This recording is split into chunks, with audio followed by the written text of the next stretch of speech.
All right, so Proverbs 13:22 says, "A good person leaves an inheritance for their children's children, but a sinner's wealth is stored up for the righteous."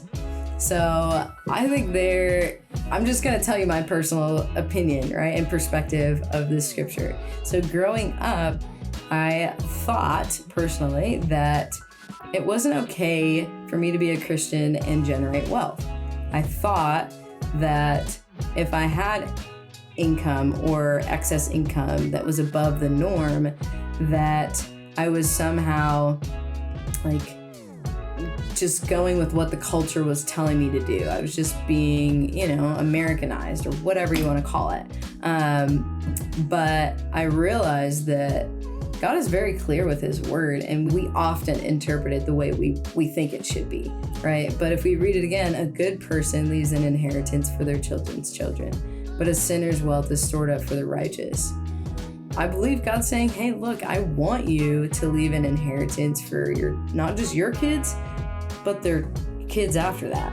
Like, that's a second and third generation. And I think that even with that second phrasing, right, the sinner's wealth is stored up for the righteous. There are people who gain income by evil means, right? Lie, cheat, steal, backstab, blah, blah, blah, to elevate themselves simply to have income. And God's like, hey, they've created a foundation for themselves of wealth. God's like, hey, I want you to sow from that. Now, God's not like, hey, you're taking that from them. But God's like, hey, what they've done, what they've created, I'm going to help you glean from. I'm going to help you build something from. And I think God genuinely, he wants to bless his kids. And we go, well, culture said that we shouldn't do that. And it's like, no, his word is very clear. And to me, the best way of generating wealth is through real estate. It's like you buy a house and you live in it, and then 5 years later you're like, whoa, I have a lot of equity in this home. And equity is, again, just a simple split between what your mortgage is, what you owe on it, versus what your home is worth. Usually it goes like this, and it continues to split over time. And it's nice to have equity in a home, and it just opens up a lot of possibilities.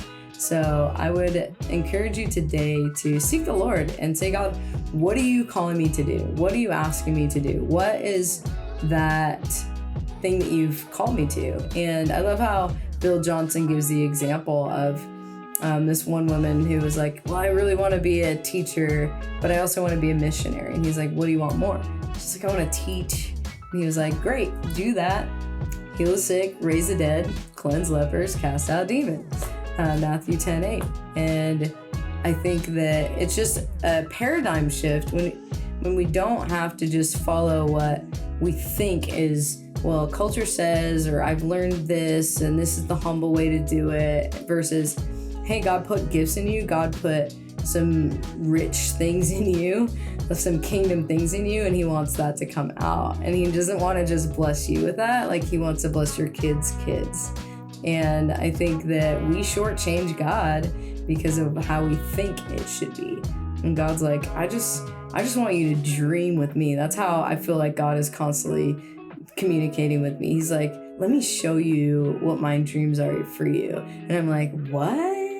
And I think that it's important to allow God to speak to your heart. And if you're called to be a missionary and that's a burning desire, do it, right? And if you're called to be a business owner and that's a burning desire, do it, right? But serve the Lord, love the Lord, honor people, honor those that are around you, and allow God to guide you and show you the path that he's called you to walk on. So I hope that's an encouragement today in both the real estate and the world of serving Christ. All right, talk to you later.